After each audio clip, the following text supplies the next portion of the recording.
Dia bilang pokoknya kalian nyerang aja terus, tendang terus, gak usah mikirin taktik, pokoknya tendang, geber gitu. Dan gue mikir, oh jadi gini taktik Lilian Indra Sapri. Kenapa sih abis sekarang Coach Indra belum rezekinya di tim senior? Gak ada tim yang mau hire apa gitu? Apa emang kualitasnya segitu aja?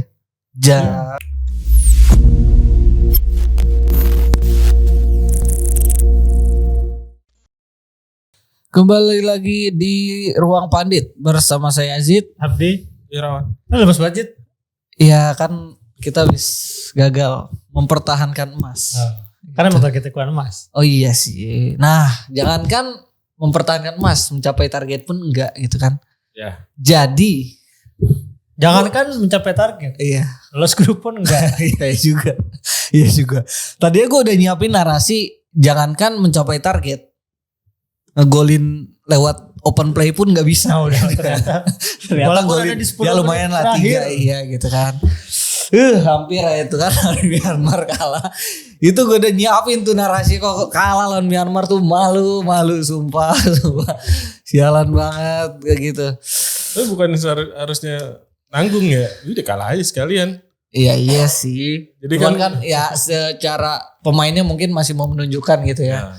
Pemain menunjukkan mereka punya daya juang lah sampai akhir gitu. Sampai ya sempet ada harapan sebenarnya abis golin yang ketiga itu kan kayak woi ayo ternyata abis oper peran prit ya. Abis bro.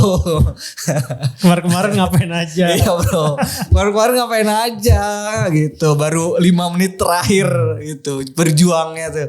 Aduh itulah. Baru sadar Jens Raven jago tuh 10 menit terakhir tuh gitu. Gimana ya? Iya ternyata ya maksudnya berfungsi lah. Sebenarnya pertandingan pertama kan gak dicoba sama sekali gitu. Nah kalau menurut kalian gimana nih komentarin performa timnas kemarin di SEA Games lu di gimana? Kalau sepanjang SEA Games kemarin sebetulnya dari awal lawan Filipina kita udah sempat bahas ya. Iya. Di match lawan Filipina main kayak gak ada pola, bingung antar lini mau seperti apa. Kalau kata Greg Nokolo kayak gak pernah latihan. Iya lagi. Memang lini antar lininya tidak bekerja dengan baik. Kombinasi komposisi yang diturunin sama Indra Sapri juga belum menghasilkan gol bahkan lawan Filipina. Rafa, Mauro sama Rehan Hanan, Donitri dan lain-lain yang secara individu mungkin di klubnya masing-masing berfungsi dengan baik ya kayak Rivaldo Pakpahan, Donitri dan lain-lain. Tapi ketika mereka main bareng sistemnya nggak jelas mau kayak gimana. Lawan Myanmar pun masih kayak gitu sebetulnya sepanjang pertandingan tuh masih dengan possession ball yang tidak progresif sebetulnya. Ke belakang lagi ya kan. Possession mengurung di luar final third-nya serangan timnas gitu. Dan itu dia kayak tadi lu bilang apakah sebetulnya jangan-jangan Indra Sapri baru oh iya ini nih harus ini dari kemarin nih karena kan di 2 match itu susunan di 3 di depan sama kan, Rafa, Mauro sama Rehan Hanan gitu. Iya, bedanya cuman Donitri ditaruh ke depan kan kemarin. Iya pas di lawan Myanmar kan. Penggantinya palingnya Frankie Misa masuk. Iya ada adjustment. Justru lini belakang tuh yang dirombak banget tuh lawan Myanmar. Jadi menurut gua secara keseluruhan penampilan timnas kemarin di SEA Games gue baru nonton timnas di 10 menit terakhir lawan Myanmar. Itu kayak karena kepepet aja ya, Yes. crossing masuk gitu. Mungkin Myanmarnya juga tipikal pemain muda yang aduh diserang terus jadi panik gitu. Kalau lu gimana Mas? Ya kalau ngelihat kemarin sebenarnya secara perbedaan besar sih nggak ada ya, hampir sama lah antara Filipina sama Myanmar. Hampir poin utama dari hampir samanya itu sama-sama ketika di awal-awal terutama babak pertama kita nonton ngantuk banget gitu. Asli ini udah mau tidur tapi timnas di mana nasionalisme kita kan gitu. Ya terus pada akhirnya ya udah terus ikutin sama konsepnya, skemanya sama, nyerang dominan, penguasaan bola tapi finishingnya masih memble. Terus Mauro berkali-kali dapat kritikan gitu dari kanan kiri ketika apalagi nonton bareng tuh berapa orang tuh di kanan kiri yang selalu neriakin nama dia pokoknya nih dianggap ya ini pemain dari luar negeri gitu main di Volendam Itu dia. tapi kok begini gitu ya gue nggak menyalahkan Mauro ya, maka gue nggak bisa menjudge juga apakah Mauro bukan striker berkualitas ya. Mungkin ketidakcocokan gaya permainan, taktis atau lain sebagainya gitu. Tapi di sisi lain ya perjuangannya tetap patut diapresiasi sampai akhirnya bisa menang dan Jens Rappen jadi kartu as gitu. Satu hal yang kita nggak temukan ketika lawan Filipina. Tapi ya segalanya udah terlambat, ya udah mau gimana lagi. Iya itu dia ya. Udah terlambat, itulah kata kuncinya, udah segalanya udah terlambat. Mau gimana lagi, karena oke lah Coach Indra Syafri ganti perubahan pemain gitulah ya. Beberapa pemain diganti, beberapa posisinya juga diubah gitu, dicoba. Tapi secara ide permainan ternyata sebenarnya sama aja gitu. Ya itu. Gak ada yang berbeda. Maksud gue ketika ngelihat formasi yang diturunin waktu lawan Myanmar ya. Oke, ada beberapa perubahan di belakang terutama di belakang. Kipernya juga kalau nggak salah ganti ya. Dapat gantiin si Cahya gitu.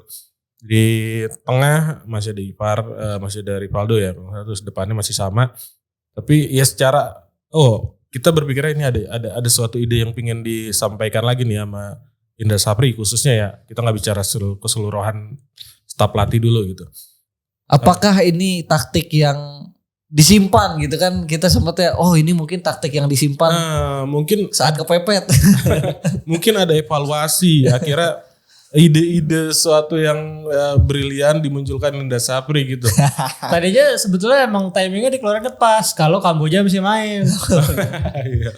Tapi gue langsung terpanggil lagi ketika ada satu cuplikan video yang seliweran, nggak seliweran sih, tiba-tiba muncul aja lewat aja di media sosial video ketika Indra Syafri habis meraih emas 2 tahun lalu di Kamboja. Wawancara di podcast Close the Door kalau nggak salah ya, bareng siapa ya waktu itu ya, bareng siapa yang ketemu Timur itu Kapadze nggak tuh siapa? Effendi Ghazali. Nah itu bareng itu kalau nggak salah. Ada satu statement menarik gitu pokoknya. Gue nggak tahu, lupa gue konsep pertanyaan secara whole package-nya gimana, tapi ada satu potongan statement yang bilang pokoknya Indra Syafri itu seolah-olah mencontohkan gimana dia memberi instruksi ke pemain gitu. Dia bilang pokoknya kalian nyerang aja terus, tendang terus, gak usah mikirin taktik, pokoknya tendang gitu. Dan gue mikir, jadi gini taktik pilihan Indra Syafri. Kalian di lapangan gak usah pusing mikirin taktik, yang penting nyerang, tendang ke gawang, gimana caranya mencetak gol gitu. Berarti ya udah, ini yang disampaikan Indra Syafri di pertandingan lawan Myanmar, mungkin ini idenya. Adjustment yang cukup brilian ya, nggak kepikiran tuh ya. Kaliber Jeffrey Sastra ya. Aduh, gimana ya maksudnya? Ya padahal kan beliau salah satu coach yang senior ya, walaupun nggak pernah. Di timnas senior. Kenapa sih sampai sekarang Coach Indra belum rezekinya di timnas senior? Nggak ada tim yang mau hire apa gitu? Apa emang kualitasnya segitu aja? Bukannya gitu ya, maksud gua. Ya kok bisa, apa dia pernah dikasih inian cuman dia nggak mau gitu apa? Mungkin memang sadar diri. Passion beliau di pembinaan pemain muda. Bisa sangat husnuzon. Tapi kan timnas U22, U23 dia nggak membina kan sebenarnya. Iya. Mengantarkan dari usia muda sebelum ke senior. Nah, Mas timnas emang 2022 ya. Passionnya belusukan passion. Tapi kalau belusukan menurut gue udah kadaluarsa sih. Udah kejauhan gitu, udah gak berasa efek sampai sekarang. Intinya memang satu lagi kata mungkin yang bisa menggambarkan permainan timnas di SEA Games kemarin adalah mengecewakan. Intinya itu ya. Oke, kita selanjutnya adalah siapa yang paling bertanggung jawab atas permainan mengecewakan timnas, atas penampilan dan performa yang sangat jauh dari ekspektasi kita semua sebagai warga negara Indonesia yang tentunya biasanya ekspektasinya melambung tinggi. Gitu, siapa yang paling bertanggung jawab atas kegagalan di SEA Games ini, Mas? Menurut lu gimana? Ya sesuai apa yang disampaikan pertama kali oleh Indra Syafri ya. Oke, kita kalah, kita gagal lolos. Jadi yang paling bertanggung jawab adalah saya, itu kata dia. Dan itu benar, mau nggak mau, walaupun pemain lu melakukan banyak kesalahan, misalnya di pertandingan banyak blunder, tapi pada akhirnya pelatih adalah orang yang harus pasang badan, gitu. Baik itu menang maupun kalah. Ketika menang, oke, pelatih jadi salah satu yang diagung-agungkan, tapi jarang nggak kesorot juga sih pelatih kalau menang. Lah waktu raih medali emas 2 tahun lalu gimana nggak naik ke langit ke-7 itu pelatih. Narasinya, kan? narasinya dia. Narasinya kan bisa cek kok di bio Instagramnya ada itu. Terus ya ketika kalah mau nggak mau itu benar itu udah jadi salah satu sikap kesatria kalau kita melihatnya, walaupun kalau seujurnya itu jadi salah satu reaksi normatif dari seorang pelatih ketika kalah gitu. Oke lah kita pasrah, kita menerima gitu, nggak berapologi, nggak berdalih berkilah dan lain sebagainya. Itu salah satu yang patut dievaluasi pelatih. Kedua, mungkin ya mau nggak mau dengan segala polemik yang terjadi ya otoritas dari sepak bola kita juga perlu mikir gitu, gimana sih ketika habis ngeraih emas tiba-tiba targetnya diturunkan jadi perak. Dan akhirnya gagal, berarti ada yang salah kan? Ada yang salah dari apa ya? Dari ambisinya, dari pemasangan targetnya, dan dari mungkin di balik itu juga banyak yang salah gitu, termasuk apa ya? Dari kompetisinya, kenapa pemain-pemainnya kok kelihatan dianggap banyak kurang berkualitas, bahkan ada yang kritik ini kayak kurang latihan atau apa segala macam gitu. Ya itu juga jadi salah satu yang patut dievaluasi sih. Oke, kalau lu gimana? Ya kalau yang harus bertanggung jawab federasi lagi-lagi, siapa lagi? Dari awal kan mereka yang memang udah memasang target. Selepas kita gagal lolos Piala Dunia kan, kalau kita ngeliat arah anginnya federasi memang udah langsung fokus ke SEA Games aja nih. Itu dengan segala kebijakan-kebijakan yang mereka ambil, termasuk nge-skip FIFA Matchday, terus meliburkan kompetisi supaya adik-adik ini dapat waktu dan porsi latihan lebih intens di SEA Games, yang mana belakangan kita lihat hasilnya jauh dari harapan, sama sekali jauh dari harapan, jelek. Salah satu penampilan timnas terjelek gue rasa di beberapa tahun terakhir, tanpa mengurangi rasa penghargaan kepada teman-teman yang udah latihan dan berjuang di atas lapangan ya. Tapi ini lebih ke federasi tentang ya arahnya mau kemana sekarang gitu, karena kelihatan banget sejak Januari 2025 beberapa kebijakan yang diambil federasi, termasuk penunjukan pelatih di timnas senior, terus pelatih-pelatih di timnas kelompok usia turunannya, satu persatu kita akhirnya ngelihat udah mulai menemukan ini nih kegagalan dari pelatih senior, dari waktu itu di AFF U23 di Senayan, di GBK juga. Maksudnya kemarin terakhir di SEA Games, ya siapa yang harus bertanggung jawab? Ya federasi harus bertanggung jawab dengan, karena kan ini semua terjadi atas ya ini pilihan federasi gitu. Timnas kita ada di fase yang sekarang gitu dengan segala macam polemiknya. Gimana cara bertanggung jawabnya? Ya harus ada evaluasi pelatih gitu. Iya. Dan apalagi kan ini U22 agenda ke depannya mau kemana? Iya, kan udah nggak lolos Piala Asia juga. Iya. Tapi menariknya poinnya kan ketika Abdi menyoroti federasi yang bertanggung jawab, salah satu evaluasinya adalah gimana mengganti pelatih. Nah itu kebiasaan dilakukan federasi kan. Ketika mereka tersudut karena apa yang jadi ulahnya mereka, pada akhirnya jalan keluarnya cuma memecat pelatih. Sebenarnya iya, makanya ujungnya itu lagi mas, selain ganti pelatih kan kita kalau kita ngobrol nih, ujungnya sama ke situ-situ lagi, roadmap. Iya. Rencana jangka panjangnya. Kalau ganti pelatih ya dalam waktu dekat kita mau melihat timnas U22 ini dengan komposisi pemain yang ada masih tetap under Indra Syafri? Kayaknya enggak. Walaupun memang pergantian Indra Syafri enggak jadi satu-satunya solusi gitu. Selain pergantian Indra Syafri dari posisi pelatih, ya harus ada langkah-langkah lain dari kacamata yang lebih luas gitu. Pada akhirnya memang timnasnya. Iya, tapi pada akhirnya memang pergantian pelatih itu kayaknya bakal terus terjadi gitu kalau memang tidak ada target dan roadmap jangka panjangnya gitu loh mas. Maksudnya apa yang harus dicapai si pelatih selama 1 tahun, 2 tahun, 3 tahun, 4 tahun sampai 10 tahun ke depan gitu kan. Itu bakal terus terjadi karena di tiap turnamen namanya evaluasinya ujung-ujungnya jadi kambing hitam antara pelatih atau pemain yang dinarasikan jadi kambing hitam ya kan. Dicari-cari apalah kesalahan di ruang ganti lah, apa masalah komunikasi lah. Selalu seperti itu gitu. Yang jadi dinamika di PSSI selama nggak ada roadmap ya bakal kayak gitu terus. Ya. Gitu. Pada akhirnya kita akhirnya mempertanyakan nih, oke nanti tahun depan kita mau ngapain nih? Kita belum punya pelatih. Agenda ya oke lah, agenda mah kan pasti ada targetnya, tapi selain itu apa yang mau dicapai nih di sepak bola Indonesia gitu kan. Kita cara membentuk timnasnya tuh kayak gimana. Kita udah gagal loh kemarin dengan regulasi U23 ngebentuk pemain-pemain muda gitu mungkin. Terus ke bawah-bawahnya EPA juga kayaknya belum terlalu berperan signifikan juga buat kemajuan sepak bola kategori usianya juga timnas ya kan. Walaupun biasanya dinarasikan ya timnas kita udah level Asia lah, timnas kita udah level dunia apalah segala macem karena udah main di Piala Dunia. Persib kali level Asia. Itu dia King Persib. EPA kan belum mencerminkan emang sebagus atau sejalan apa. Dan belum memperlihatkan ini benar-benar berkesinambungan nih sama maksudnya. klub. Banyak celah kan yang terjadi di EPA. Kita nggak banyak gitu ngelihat ada pemain yang memang jenjangnya tuh jelas ya dari EPA dia naik ke sini Bahkan minggu ini dia ramai di EPA, 2 minggu depan dipanggil masuk DSP tim senior di Super League kan.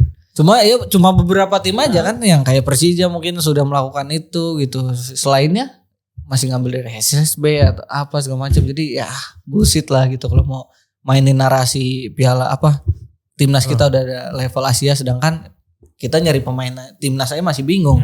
Level Asia Tenggara aja kita mentok lagi nih sekarang. Iya. Pada akhirnya mulai lagi nih dari nol nih, ya kan?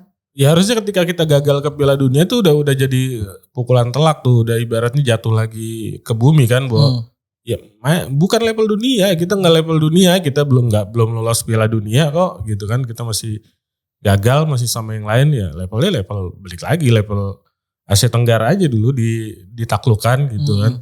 Nah soal tanggung jawab nih tadi, kalau tanggung jawab federasi kita masih bingung nih federasi yang mana nih karena gue lagi ngelihat pola narasi yang dibuat adalah ini semacam apa ya kayak kesalahan atau kegagalannya Zainuddin Amali sebagai waketum yang jadi apa ya waktu itu bukan kambing hitam ya semacam koordinator penanggung jawab Asia SEA Games ini gitu. Gue ada melihat komentar-komentar yang lagi menarasikan ke arah sana gitu. Sedangkan kita sendiri nggak pernah mendengar secara langsung bahwa SEA Games ini memang didelegasikan kepada Zainuddin Amali kan. Ya kan kita nggak pernah mendengar hal itu secara langsung dari Pak Ketum. Walaupun di beberapa statement memang Pak Ketum seolah kayak sudah melemparkan gitu. Kayak melepas tangan lah. Oke, urusan PSSI ya sama PSSI. Gue lagi ngurusin Menpora nih SEA Games gitu loh. Beberapa statementnya kan ada yang seperti itu gitu ya. Nah ini yang jadi bertanya nih, kira-kira siapa yang karena kemarin ya akhirnya baru keluar kan evaluasi ya dari Pak Zainuddin Amali kan. Ya oke, nanti kita akan evaluasi gitu. Nah apa yang dievaluasi gue juga ngerti. Kayaknya harusnya dinamika PSSI nih, internal PSSI nih harus dievaluasi nih. Karena dari awal SEA Games juga kan kita udah ngeliat banyak banget perbedaan ya. Perbedaan target, perbedaan apa. Nova Arianto penunjukannya juga katanya nggak berdasarkan apa sih namanya mekanisme yang ada gitu katanya. Nah ini kayaknya yang harus dievaluasi nih justru PSSI-nya. Sebetulnya selama ini yang dibilang masalah komunikasi lah antar pemain, ruang ganti, pemain mah akur-akur aja kayaknya. Yang masalah tuh PSSI-nya ternyata kan. Itu. Ya sebenarnya kan kita udah sering bahas ya PSSI kok banyak keanehan terutama setelah kegagalan lolos Piala Dunia ya, atau semenjak era transisi antara STI ke PT Kleipert lah gitu. Banyak keanehan gitu, banyak kayak kecenderungan ini kok kubunya ini kok kubunya ini kok perbedaan pendapat, ini kok ngomongnya A, ini ngomongnya B gitu. Tapi balik lagi ya, kita sebagai rakyat jelata ya, sebagai rakyat jelata kan kita nggak bisa mengintervensi atau lu udah nggak cocok lo, udah turun aja. Kita cuma bisa menyuarakan gitu. Pada akhirnya ya mohon maaf kepada federasi yang terhormat di atas sana gitu. Kalau kita sering melakukan kritik di media sosial ataupun di media-media mainstream, ya itu bagian dari apa yang terjadi di sana kan. Itu. Dan itu juga fungsi kita sebagai Iya. watchdog. Jadi bukan berarti kita nggak benci atau kita pingin mengobok-obok PSSI, tapi itu bagian dari apa ya? Sebab akibat reaksi yang terjadi setelah apa yang terjadi. Dan itu yang terlihat gitu loh, bahwa Erick Thohir udah kayak lepas tangan, ya kan? Pak Erick fokus main pora nih SEA Games nih, soalnya SEA Games lagi bagus nih. di postingan nih banyak medali emas nih gitu, nggak ada kegagalan timnas kemarin, nggak ada tuh, belum muncul. Nyender lagi. Iya, nggak ada statement yang keluar nih. Pak Zainuddin Amali oke udah keluar bicara soal evaluasi. Bu Ratu Tisa kita tahu jarang dilibatkan, tapi kemarin mulai kelihatan. Nah itu tiba-tiba. gue ngeliat perbedaan kelas ini ya, secara intelektual antara Ratu Tisha dengan Arya Sinulinga. Oh, dari komunikasinya. Iya. Ratu Tisha ditanya soal gimana Bu peluang main mata Malaysia sama Vietnam. Ratu Tisha bilang kita ini pelaku, kita cuman bisa mengendalikan hal-hal yang kita bisa aja. Ya kalau dari saya sebagai pelaku ya kita make sure main kita maksimal di atas lapangan. Gak ada yang kesenggol, statementnya juga lugas. Iya. Dan pas gitu. pada akhirnya memang sebenarnya kalau kita ngelihat Bu Ratu Tisa lah yang memang paling mengerti nih cara kinerja federasi tuh harus kayak apa tuh, kayaknya dia paling ngerti. Iya, tapi minimal komunikasi keluarnya. Iya, makanya Tapi kan. gitu loh, nggak yang tiba-tiba enggak udah diganti. Iya, based on teknik, ya Ratu Tisa kecerdasannya kita bisa ngelihat lah ya. Walaupun kita juga dapat beasiswa dari FIFA. Iya, walaupun kita cuma ngelihat dari jauh kasarnya ya. Tapi based on political ini lemah Gitu. posisinya kan. Makanya kan gak dilibatin yang gue bilang tadi, jarang dilibatkan. Dan terakhir, ini belum disebut nih, Pak Arya Sinulinga di IG-nya, saya kecewa dengan timnas, tapi urusan SEA Games saya nggak tahu. Bam, masa gitu, gitu kalau gila, kalah nggak janggal tahu, banget. kalau Iya. menang Ini di era siapa? Ini siapa yang paling buset deh, si paling tuh. Yang gue nonton juga yang podcastnya dia ya, yang bareng Bung Arpa ya. Oke. Itu narasi awal yang dibangun tuh dia kan langsung mengangkat soal performa timnas. Jadi gue tuh ngelihat seolah-olah dia memosisikan diri tuh sebagai penonton, bukan sebagai seorang esko, bukan sebagai orang yang di internal. Gimana nih Bung? Mainnya jelek banget gini bla bla bla. Itu bukan kata-kata yang harusnya terlontar dari seorang esko PSSI gitu. Itu makanya. Di ruang publik. Itulah aneh nih. Ini nanyanya ke wartawan lagi. Iya. Wartawan kan nggak ada di, mestinya nggak punya walaupun memang Bung kebijakan. Harpa A1 ya kan. Iya. Walaupun. Tapi kan Bung Harpa tetap nggak ada di posisi, nggak ada di lingkaran federasi yang mengambil kebijakan gitu. Dan pada akhirnya Bung Harpa juga kan tahu apa dinamika yang terjadi di luar kan dari Exco-nya sendiri. Sedangkan Exco malah nanya ke Bung Harpa sebagai wartawan. Iya. Nih gimana sih, gue gak ngerti. Iya sebetulnya. Dan yang terakhir maksudnya statement yang keluar, SEA Games gak tahu apa-apa. Ini makin aneh maksud gue. Ya, ya SEA Games itu kenapa giliran kalah mesti itu lagi balik lagi komunikasi, kenapa narasinya yang keluarin kayak gitu. Giliran kalah, ketika lagi menang ya gua itu yang koreo bisa masuk ke tribun gara-gara koreo aja sampai dibahas ya. Koreo dibahas. Kita atau gua secara pribadi ya, gua nggak memungkiri bahwa Arya Sinulinga orang yang pintar gitu ya, orang pintar lah gitu. Kalau dia nggak pintar dia nggak mungkin ada di posisi dia sekarang. Pinter dalam banyak hal ya, nggak cuma akademis tapi banyak hal lah gitu. Tapi emang secara manajemen krisis, manajemen publik apa yang dilakukan seolah-olah nggak mencerminkan kalau dia tuh emang punya background sebagai public speaker, sebagai juru bicara gitu yang seolah-olah harusnya bisa mengontrol situasi. Justru gue ngeliat sebuah postingan di Pandit Football gimana cara merawat kegaduhan dari Sinulinga itu.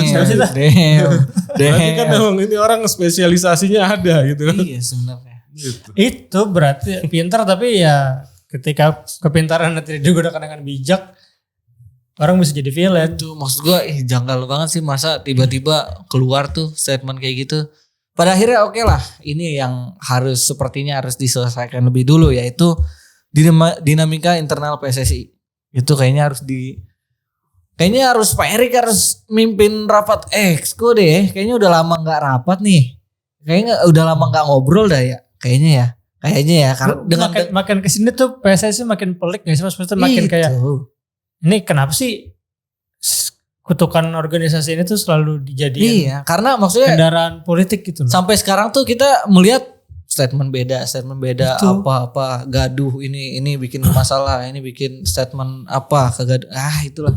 Ini kayaknya yang paling pertama jangan dulu ngumumin pelatih deh. Jangan deh. Yes, bisa. Benerin dulu tuh kayaknya. Jangan-jangan nanti pemilihan pelatih juga tidak melewati mekanisme yang ada. Ya kan? Maksudnya kan daripada seperti itu mending benerin dulu deh. Kita dulu pernah ada di fase presiden turun tangan langsung untuk ibaratnya melakukan intervensi, perombakan